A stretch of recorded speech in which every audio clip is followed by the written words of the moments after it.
You want to say hi, Mia? You want to say hi? You want to talk about what it's like to travel alone? You want to say hi? In this video, I'm going to talk about the 5 things I wish I knew before traveling alone. Oh, hi, Mark. What's up, Freccero fam? Welcome back to my channel. We'd like to experience everything that life has to offer. I rarely do these kind of videos, but this is going to be a very low-key, kind of raw, unedited, fireside chat style video where I'm going to talk about the 5 things I wish I knew before traveling alone. I travel a lot, and on this channel, I've posted a lot of vlogs. Whether it's me going out, let's say here in Los Angeles, by myself, going to bar hopping, going to shows, going to EDM events, whatever the case is. Or a lot of times, I'll, let's say, book a long-term Airbnb. I've done videos about, let's say, month-long Airbnbs, and I'll go to a whole new place for an entire month by myself, have the entire Airbnb to myself, go out and experience a lot. And I have had people say, hey, Mark, how do you do all this by yourself? How do you do all this alone? Does it get lonely? Is it weird? Is it difficult? And so much more. So let's get right into it. In terms of these big things that I really wish I knew before traveling alone and before traveling by myself. First thing is the price or cost. I want to talk about this because I feel like when I first started traveling, especially by myself, I remember thinking like, shoot, it's going to be more expensive, right? If you have a friend, you can split that hotel room. You can split that Airbnb. If you go out, maybe you share some food or whatever. I got to be honest. As someone who travels a lot, like I've said a bunch of times, I actually think it's sometimes cheaper to travel alone. And now, granted, it does depend on, I think, of course, the people that you're with and whatnot. But I will say this. The best benefit, in my opinion, about traveling alone, and I want to say this, there's a lot of pros, a lot of cons, is the fact that I can do things how I want, when I want, and I don't really have to worry about other people, right? We probably all have friends that are very easygoing, where I could go off do my own thing, they could go off do their own thing. We meet back up later that night. I also have friends who, like, say, are attached to the hip. That if I want to go off and just do my own thing, like go grab a drink at the bar real quick, they're like, oh, can I come with you? So it does depend upon the people you're traveling with. But I've noticed that for me, I'm pretty minimal. So a lot of times I travel with Huel. I've done a bunch of videos about Huel. In case you don't know what that is, Huel is basically powdered food. So for me, I'd much rather, like, say, not go out to eat at that restaurant, just have Huel at my hostel, Airbnb or hotel or wherever I'm staying, and then I can take that money that I would have spent, like say at a restaurant, and use it as a ticket to a show. Everybody is different when they travel. Like, I know some people who are foodies, and they're like, hey, when I travel, I want to try new foods. Other people, like myself, I think are bigger on experiences in terms of maybe like music things. I love going out and experiencing new music stuff, whether it's a show, a festival, concert, whatever, or even a cool park or some kind of nature or like art exhibit or something. So again, everybody's a little bit different, but I think when it comes to the cost of traveling alone, I have found overall, looking at it as a big picture perspective, it usually is a net positive where I spend way less money when I travel alone. Like, yes, when it comes to an Airbnb, like a long-term Airbnb, like I talked about in the intro of this video, yes, that cost is all on me. But a lot of times I'm able to do things how I want, when I want. I think for me personally, especially, I'm so minimal that when I travel alone, I can be as minimal as I want. There are so many times when I travel with other people and they're like, hey, let's just get an Uber. I'm like, nah, dude, it's only a 30-minute walk. Why do we need an Uber? And they're like, come on, let's split an Uber. The next thing you know, I spent $5 here, $10 there. Or they really want to go out to eat. And I'm like, hey guys, I have Huel. And they're like, oh, come on, man, just come. You're in a new place. I'm like, all right. Then I get roped into eating. Right now, granted, good and bad things about this. Nothing's perfect. There's pros and cons on both sides. But I do think if you know how to do it right, and I know a lot of people like say who do a lot of backpacking and whatnot, you can travel on an extreme budget. I mean, hey, for me, I have a van that I built out. Very minimal. I did a video about this, I think a couple weeks ago, where I showed you the most minimalistic van build you've ever seen, which is mine because I'm not a good builder. If I travel with my van or I do a road trip and I'm by myself, I sleep in my van. I don't even have to buy a hotel or an Airbnb or a hostel or whatever. So I will say that when it comes to traveling alone, starting, let's say, at the price point, because I think a big thing when it comes to traveling is a lot of people think like, oh man, it's going to be super expensive if I am traveling alone. Not always. Even, might as well say as a side note, I did a video on this channel about the American Airlines credit card, which is the credit card I have. A lot of times when I travel with people, they're like, hey, let's get the cheapest flight. And for me, technically, the cheapest flight is going to be me using my miles on my card to get a free flight in a sense. But if, let's say, my friends don't like American Airlines, which some of them don't, or let's say if they're like, hey, Mark, come on, Spirit is super cheap, or JetBlue or Delta is super cheap, we're all going to go on this one. It's kind of tough for me to use my miles when everyone's flying Delta. And I'm like, all right, fine, I'll fly Delta with you. So now I'm spending more money.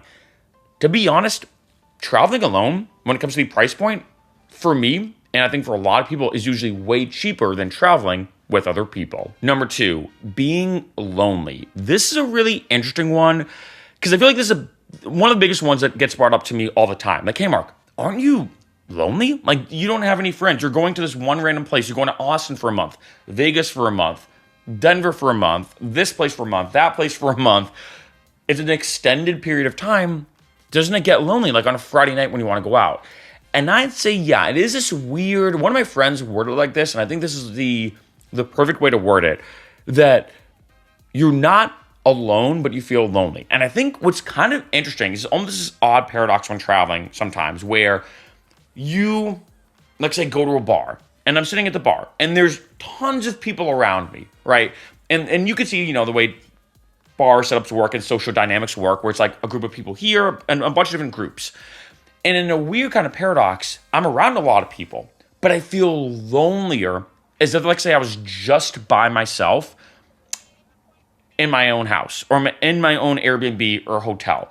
And I think it's this kind of odd feeling where you're around so many people and you can see people like having fun, talking about inside jokes. You could tell these people have known each other for a while and you're there sitting alone. So on one end, it does get sometimes pretty lonely. I'll be honest, open up about that it does get lonely because, like I said, in this odd way, it feels so much lonelier when you see all these other people and you're like, oh man, I kind of wish I was with my friends right now. Or I kind of wish someone traveled and came to visit me in this place that I'm in for the first time or whatever, right? So it can get lonely in that regard. On the other end, I will say this, that although, yes, it's inevitable if you travel alone, you will have lonely moments. For me, I consider myself what I'm going to call an extreme extrovert. I'm very extroverted, very outgoing, so I will say that. But I've noticed when I do travel, though, that by being alone, it forces me to go off and meet new people. I find it forces me in a good way to give me like a kick in the butt to be like, all right, if you don't talk to anybody, you're just going to be by yourself sitting at the bar drinking for the night, which is something I don't want to do. I'd rather be off doing stuff than having another beer at the bar. And so it kind of forces myself to really get out there, meet new people, mingle. And I will say this, I've noticed that if I had to look at it as like a big picture perspective, like I was just talking about the price and cost on the first point, I feel like the craziest nights I've ever had and some of the craziest stories, the most like you will not believe the story type nights happen when I'm by myself, and it forces me to go off and I meet this one group of people, I meet this other group of people. And another thing too, I will say this is, I also feel like I don't have to babysit. Like I naturally am very kind of like go with the flow, or like, oh, let me do a bunch of side quests. Like to me, sometimes side quests are the best quests. And I feel like sometimes when I'm with other people, there's a certain part of me that's, if I use this word like protective, I'm like, all right, let me stay with them. Let me make sure they're okay. They've been drinking. God forbid something happens. Like, or even for me without meaning to, I'm more attached to them. Like, well, I'm hanging out with my friends. I wouldn't normally go talk to that girl. I wouldn't normally see what's going on over here and talk to people, but I'm with my friends. Maybe I'll do it later. And I noticed that whether it's my friends being too attached at the hip to me, which some of my friends are sometimes, like, we've all known friends like that. They're like, hey, if we go out together, we're staying together. No one's leaving the group. Everybody's staying together, ride or die type thing. Other of my friends are like, hey, if I happen to lose you, I'll see you later on in the night. So it definitely depends on the person I'm with. But I will say that for me, when I'm by myself, although, yes, it can be lonely, and it's that feeling, like I said, you're not alone, but you feel lonely in an interesting way, and it can be lonelier being by yourself with a bunch of other people in a bar when they're all talking to themselves and not you. It forces me to have sometimes the craziest nights, meet so many new people, and have incredible experiences. And on that note, number 3, going out. I want to talk about this as not just alone or being lonely, but I think I will say this. I love traveling by myself because I get to do what I want when I want. And I will say this. I have traveled with both type A people and type B.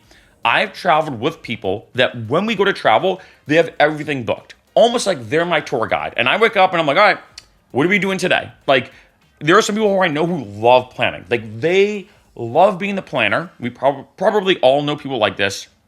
And they love being like, all right, here's what we're doing today. We're going to go here, then here, then here, then here. Then we're doing this. Like, they have everything planned out. And I'm not going to lie. Sometimes it is nice to travel with those people. Like one of my friends, she's unbelievable at finding the true hidden gems of any place we're traveling. She finds that hole in the wall that only locals know about. She spends hours studying like deals and packages and rates and all this kind of stuff. And I will say this, when I travel with her, it's pretty awesome. She's like a mini tour guide where she's like, oh, I already did a bunch of research. We're not doing this. We're not doing this.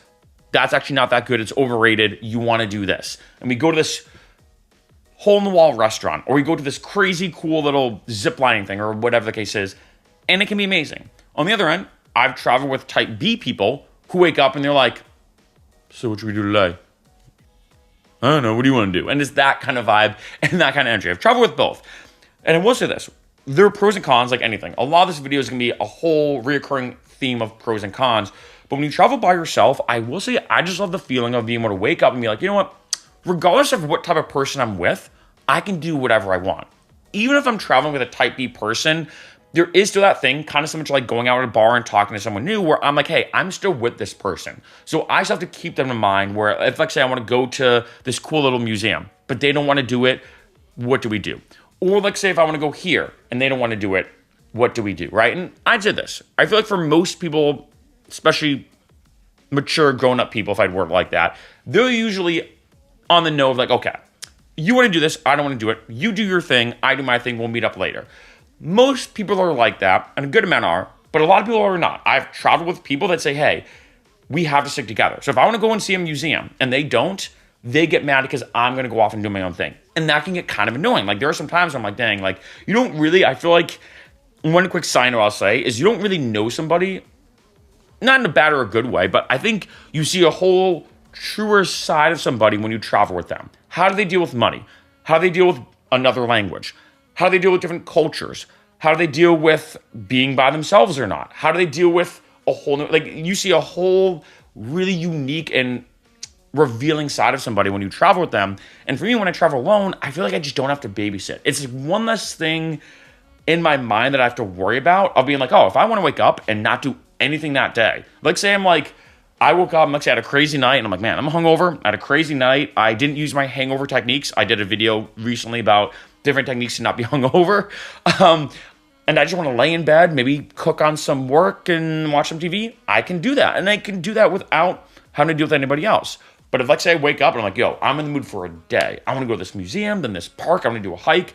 I can easily do that. And I think there's some kind of freedom and autonomy of being in a new place, waking up. No one knows you, in a sense, and you can go out and do whatever you want. Number 4, safety. I feel like I cannot make a video like this and not at least talk about the potential downfalls of being by yourself. Not in terms of, oh, I'm lonely, sitting at a bar having a beer while everyone else has friends with them, but being safe.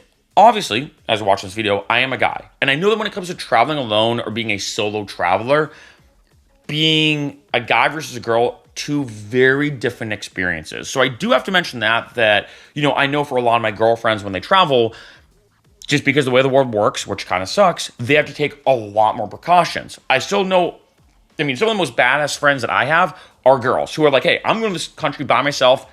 I'll be fine. And I'm like, dang, good for you. Like, good for you. Like that's crazy, you know, but I think when it comes to this, it is something that I have to mention that traveling alone, I'm going to say is, unless you're with a friend who's an instigator, who starts stuff, which I feel like hopefully you're not with one when you travel, traveling alone is definitely more dangerous. You never know what could happen. Like I've had situations where I almost got mugged. I've been in very awkward, uncomfortable situations that I either had to talk my way out of or find an escape route or whatever. Like I've been in some very dangerous situations traveling alone, being in different countries, not being familiar with the language and sticking out like a sore thumb because obviously I'm not a local. This can definitely happen. And like I said, this is definitely something that's different experiences where I know the, you know, male versus female experience is very, very different when it comes to solo traveling. But this is something I will say that if you are traveling alone, having your safety in check is very important. Whether it's sharing your location with your friends, really knowing what you're doing in terms of going out. Like only, for example, there are places that I know of, and this is not that uncommon to say, where, let's say I'm walking, I have to walk a block home. There's a bar that's there. Like I can see the bar and it's 2 blocks away, for example, like just to say that. There are places where you literally want to get picked up in an Uber, get dropped off 2 blocks away, then get picked up at that bar, get dropped off 2 blocks back to your location because it's that dangerous. You don't want to walk. So I think being aware of your surroundings, this is the biggest thing you're going to hear from a lot of people who travel. I think when you're traveling alone, you have to be even more so hyper aware of your surroundings. Just be very, very cognizant, having street smarts and whatnot in terms of what's going on. Why does that person talk to me? And there are a lot of different techniques people have and people use in order to just understand and get through certain situations. And that's a whole other topic for a whole other video. But I feel like when it comes to making a video like this, it would be ignorant of me not to at least mention the whole aspect of solo traveling, that it can be more, and in my opinion, is more dangerous. Like I said, unless you're with a friend who starts and instigates stuff, don't ever travel with somebody like that because it could be literally life-threatening if they're one of those people. But when it comes to traveling alone, it is definitely more dangerous. So make sure you take the necessary precautions. Make sure you, again, whether it's sharing your location, whether it's doing research, whatever the case is, there are a lot of different techniques. Maybe I'll do a video about this in the future, but when it comes to solo traveling, it is more dangerous. And that is definitely something you want to keep in mind. And last, but definitely not least, number 5, the mental shift. This is a really interesting one that I feel like a lot of people who travel develop this, if I word it like that, whether they become aware of it or not. And that is, I feel like genuinely, when you travel by yourself, not only, like I said before, you don't really know somebody until you travel with them, right? In terms of like the way they deal with certain situations, good or bad. But also, I think for yourself, I know it's going to sound a bit cheesy, but like, I think you don't understand who you are until you are that guy in a bar or girl in a bar having a beer. You feel lonely because everyone else has friends around you. You don't even understand what language you're speaking because you're in a whole other country and you kind of know the language, but kind of not. Granted, speaking English, most people have English as their second language, at least. Most people speak multiple languages, but you don't really understand the language. You don't even understand the customs. People using weird signs. Like I've seen weird things in terms of like finger symbols, in terms of like gestures, the culture or the norms. Everything's completely different to what you're used to. How do you navigate that and whatnot? And I think by traveling alone, putting yourself in situations like that grows you, I think, more as a person compared to anything else I can think of. I'm being honest. And there's a huge mental shift that happens where you start to look at the world differently. The mental shift you have, you look at the world differently. You look at things maybe in a more open sense. I think, start to understand, like, wow, there's a lot that there's a little that I know. Let me start there. There's a little that I know. Then there's a good amount that I know that I don't know. Like I know I don't speak Russian, for example. But there's also 95% of the world are things that you don't know. And you start to realize that this whole other, aspect to life, and whether it's languages or nationalities or cultures or foods, demographics. I mean, the list goes on and on. And I do think it does open up your worldview. It does open up your worldview in a sense. And I think it makes you a way more mature and well-rounded person overall. I also have this theory too that when you travel, especially by yourself, it forces you to get way better on your feet. I think it's actually one of the best things you can do to grow yourself, regardless of what industry you're in, to be just better. Like, how do you get out of uncomfortable situations? How do you pick up on cues very, very fast? How do you deal with different cultures and nationalities? Like I said, there's so much there's so much, if I had word like this, maturity and growing that happens when you travel, regardless if you travel alone or with people. But I think when you're by yourself and you have to figure out stuff on your own, way different. Like I remember the first time I went to, what I consider like a different country, because I've been to Canada and Mexico before, but when I went to, which are different countries, but I remember the first time I really traveled, I went to Italy for a few months, and I walked around with my CV, which is a resume in Europe, and I gave out my CV to a bunch of places, taught my way into a bar, became friends with all the bar staff by myself. I ended up having to learn Italian by myself. I'd work like that. Granted, I started to learn with my my coworkers. They all were fluent in Italian, but then I had to there were all these different things I had to figure out on my own, completely on my own, in a whole new place, in a whole new arena, in a whole new ball game that I'm not used to, that I don't want to use the word uncomfortable, but I think that's a good way to word it, is that it was an uncomfortable situation. And I think for me, the more, and I've heard this a lot from like entrepreneurship and philosophy in life, that the more uncomfortable situations you put yourself in, the better. Like if you're too comfortable for too long, that's a bad sign. And I think when you travel, and especially when you travel alone, you are in a very awkward, uncomfortable situation for numerous different reasons. And the mental shift that has to happen, the maturity that has to happen in order to overcome those situations, I think make you a better, well-rounded person overall, way more autonomous, way more independent, and so much more. I know people, for example, who are very, what I'm gonna call philosophically deep. Like they're just very deep thinkers. But some of them don't really travel. Like they don't really travel. And I will say this, my whole perspective on philosophy, not to get deep, but like philosophy and life and thinking about the meaning of life or whatever, radically got shattered and shifted once I started traveling a lot, especially by myself. It opened me up in a way that, yeah, sitting in your house thinking like a Greek philosopher and writing stuff down, yeah, okay, that's one way to think, but going out and experiencing new things shatters your perception of the world. I also think it makes you more independent overall. Like I've had friends, and I don't mean this in a bad way, but I've had friends come to me and say, hey man, we should start a podcast. And I'm like, all right, well, I have a lot going on right now. Like I have a lot going on with YouTube and music and all this kind of stuff I'm doing. I can give you tips though. Like you should start it. Like it sounds like a cool idea. This one idea you have about this one podcast idea. You should start it. I can give you tips, but I have too much going on. They're like, oh, well, just let me know when you're free and we should start it. And what I realize is for a lot of these people, it's not that I don't mean this in a bad way. I don't mean this in a bad way at all, but it's not that they want to start a podcast. They just want to start a podcast with me because they're afraid to do it themselves. They're afraid to take that first step. And obviously, I know starting a podcast and traveling alone are two different things, but I noticed that for some of these people who like say, oh, like start a podcast, let's do this. They want to do a business endeavor with me and they're too afraid to start it on their own. They usually really haven't traveled. And I noticed that for me, some of my most successful friends, and I might even say it like this, my most successful friends, period, are people who do travel alone, who do have the independence, autonomy to be able to get up and go. And granted, I do understand that, some people have responsibilities, family. I showed you Mia in the beginning. This is my friend's dog, by the way, but I'm watching Mia right now at the time of this video. And obviously I can't travel alone because I'm watching Mia. And I do understand responsibilities happen. Family, work, etc.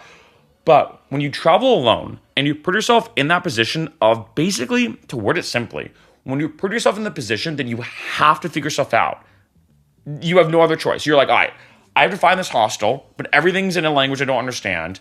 I don't speak the language, and my phone is dead. I don't even know how to get around. And anyone who's traveled has had this experience. Like, okay, wait, my phone's dead. I only have my wallet on me. I lost my keys to the hostel before, but I don't even remember the hostel name. How do I figure this out? How do I get back to my hostel when I don't know where it is? Maybe I don't even have cash on me, right? Like, these are the kind of situations that grow you, I think, a lot as a person. And the mental shift that happens when you do travel alone, I think is one of the best and most growing mental shifts of anything I've ever done.